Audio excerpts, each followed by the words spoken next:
Okay, so we had quite an interesting night. Trying to get our coffee done, so we do it here. Must have been about 12 o'clock, just after 12, and heard noises and coming from the A-frame, which is where my tent cover is kept. Well, for now anyway, I'm going to move it. And yeah, I heard heavy breathing, and then we heard our jerry cans, they were moving. And 12 o'clock in the evening, any movement whatsoever was quite hectic. Switched on our trusty light. We've got a remote in the trailer, so if we hear something we can switch it on and it illuminates the whole area. And so a massive female lioness walking past our tent. So we were lining the camp last night. Tracks aren't that great because the sand is so soft and it's on a hill, so it just kind of caves in.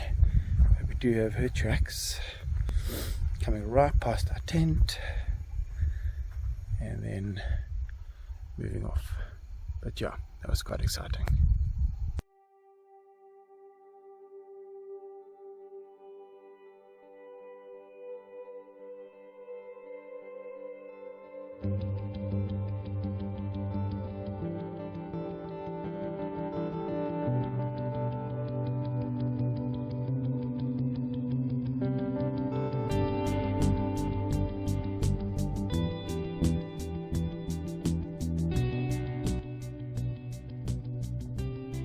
Welcome to episode 7 of our winter series.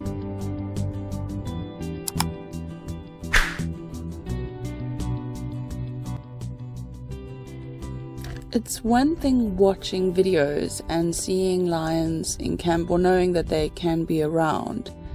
It's really quite another thing to be in your tent and actually know that they are literally 2-3 meters away from you, separated by a small piece of canvas. It is another kind of terrifying, but also at the same time you start to understand nature and understand that you actually are relatively protected. The lion are not there to break into your tent. They generally just see a massive structure and have no interest in engaging with it. So in that sense, I'm now not as scared as I used to be. But that night was very interesting. We woke up with those noises, and you know, it's so funny, we have no footage of it, we have no recordings of it, because I think I was just frozen in fear. And you're lying in the bed and the kids are lying in the bed and we're all just like staring at each other thinking, is this really happening, and are we safe, and do we need to do anything? But you very quickly realize that your fears are unfounded. You can't help but have them. It's instinct, it's natural. But it was quite a thing to experience, you know. We started worrying at the end of it all more for our damage to our stuff, because, you know, you also see videos of the lions taking away stuff and ripping it up and shredding it, and you know, we needed our tent cover because otherwise our trailer would not be able to travel. We'd have to strap it down somehow. So those are also little concerns that you only figure out when you're out there. I think none of us got any sleep after that. I remember lying there half asleep, half awake, hearing every noise. I remember waking up eventually after maybe a half an hour, and our little boy Josh is like, can these lions just stop roaring because I'm tired and I want to sleep? Every night at Polentswa we had the lions roaring all night long, or it felt like it was all night long. Sometimes you could hear that they were closer, and oftentimes we could hear that they were a safe distance away. So you start to get used to the lion roaring and knowing how safe you are by how loud the roar is. After they left our tent, I imagine that they went to all the campsites, probably doing their rounds, just curious and inquisitive young females.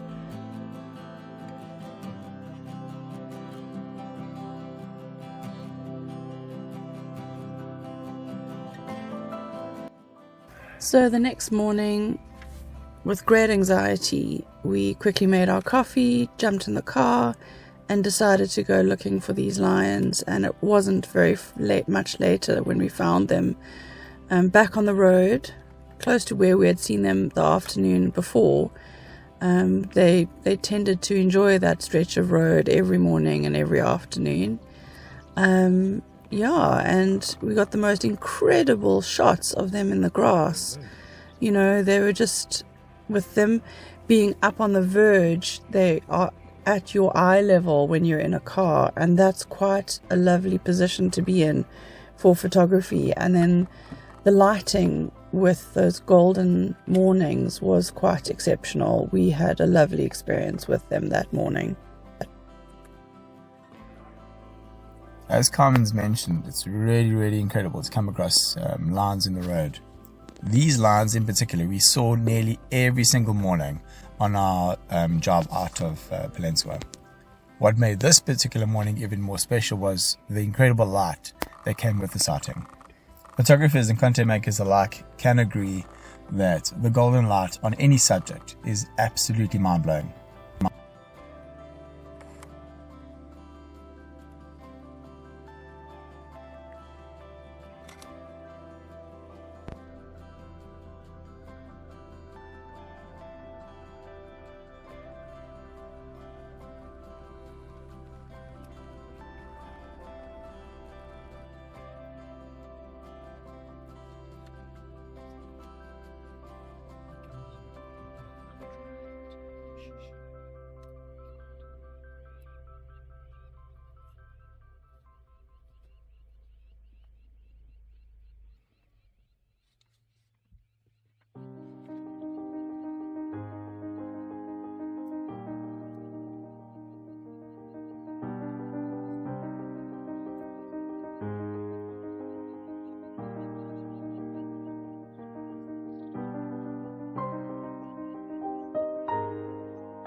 Our second day at Polentswa, we did spend a fair amount of the day hanging around camp and playing games and just exploring around our campsite area.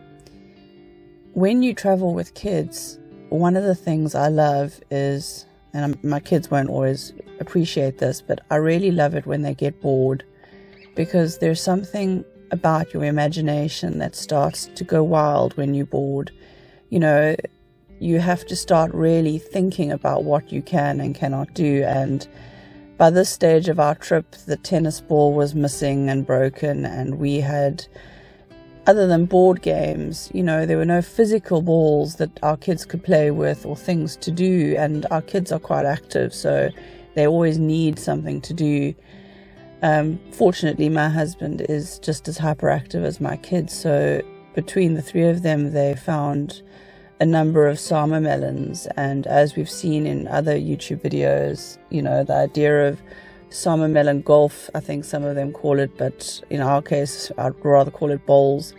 They dug a few holes all over the campsite, and then they would proceed to play games where they had to roll the ball, the summer melon, which is their, you know, mock-up ball, into these little holes. And they would also play throw and catch and all kinds of games. I think my kids ended up drawing on the summer melons and creating personalities out of them.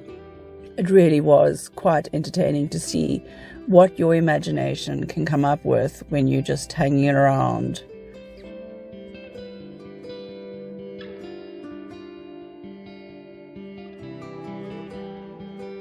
Something else we did daily while we were at Polentswa is take a drive either in the morning or the afternoon or both to not only the Polentswa waterhole, which we thoroughly enjoyed, but also to Layers Dry. You know, the drive between Polentswa and Layers Dry is quite scenic and beautiful, and I definitely enjoy that pan that you cross just before Layers Dry. It is so vast and quite beautiful.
Video. And the people on the man's pulling the old sign. Now look what he did. Don't mess with him. Now he's hungry.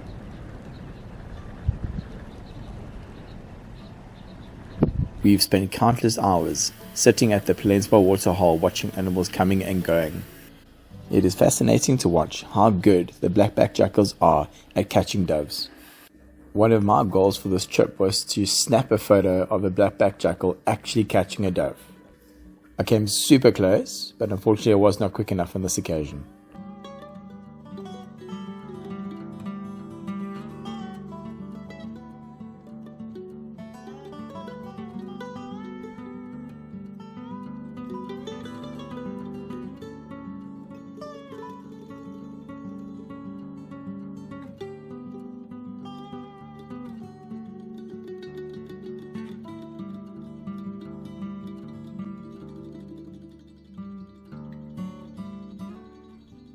Seeing these Lana falcons hunting at the Polentswa waterhole and capturing one of them with prey in their talons must have been one of the highlights, or one of my highlights of our trip.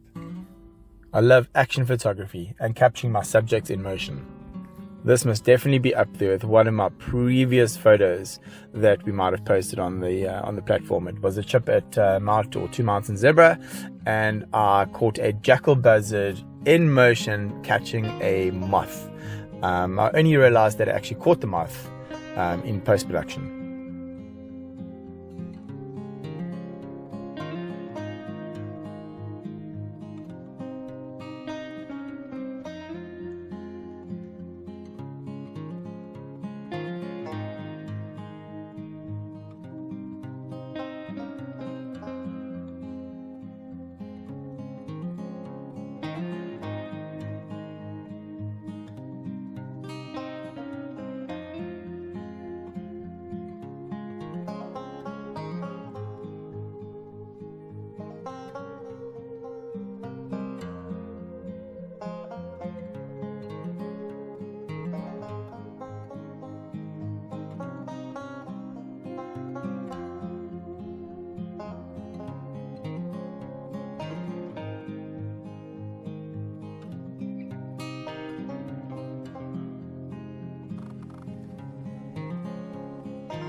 So we are in the middle of nowhere, Polentswa camp.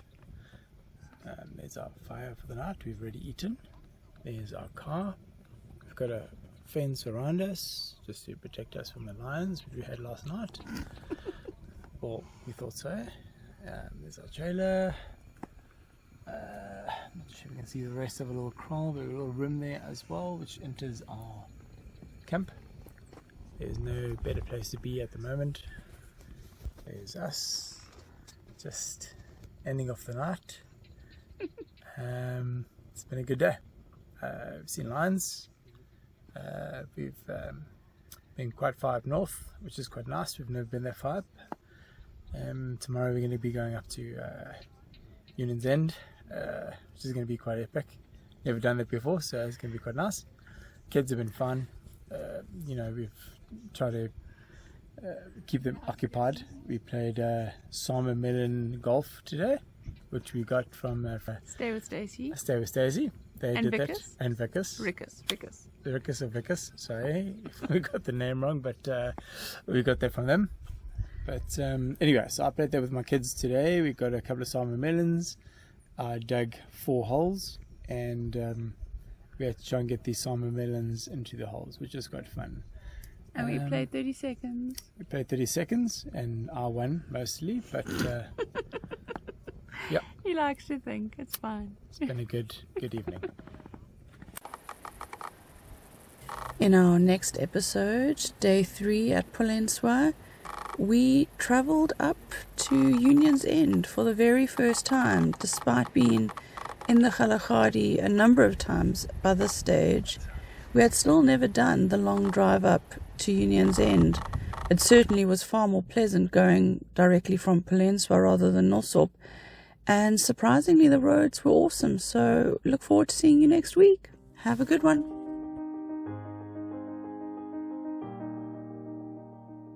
Look. I didn't get it. Jeez. Whoa. Look at that. No.